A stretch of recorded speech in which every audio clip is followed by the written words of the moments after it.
20 എല്ല് ഒന്നിച്ച് പൊട്ടുന്ന വേദനയാണ് ഒരു പ്രസവം നടക്കുന്ന സമയത്ത് ഉണ്ടാവുക.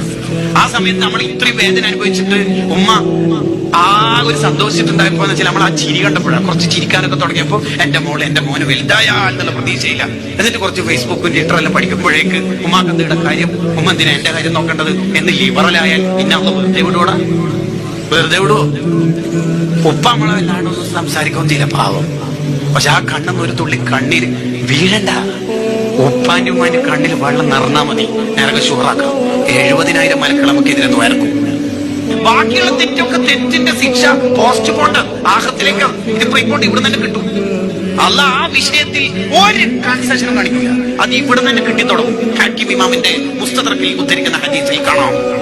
വലിയൊരു ഹദീസ് പണ്ഡിതന്റെ ചരിത്രം ഹാഫിദുൽ ജൗസി തങ്ങൾ പറയുന്നുണ്ട്. ഓരോ ഉമ്മ വിളിച്ചത് എന്തോ ഉമ്മ ചോദിച്ചിട്ട് ഉമ്മാന്റെ അടുത്ത് ഈ മഹാൻ പോയി ആവശ്യം നിർവഹിച്ചു കൊടുത്തു. തിരിച്ച റൂമിലെത്തുമ്പോ മഹാൻ ചിന്തിച്ചു, ഞാൻ നേരത്തെ ഉമ്മാക്ക് ഉത്തരം കൊടുത്തപ്പോ എന്തേന്ന് വെച്ചത് കുറച്ച് സൗണ്ട് കൂടിപ്പോയില്ലേ, അല്ലാ ഞാനിപ്പോ ചെയ്യാം, എന്റെ അമല് പൊളിഞ്ഞു പോകും. പേടിച്ചു.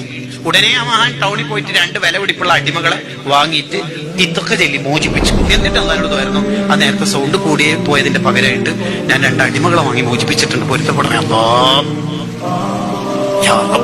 നമ്മളെങ്ങനെ ഉപ്പാന്റെ ഉമ്മാന്റെ മുമ്പിൽ ജീവിക്കേണ്ടത് പഠിപ്പിച്ചു തരാണ് മഹാന്മാര്. അതാ മഹത്വങ്ങളുടെ ജീവിതം എന്ന് പറഞ്ഞത്.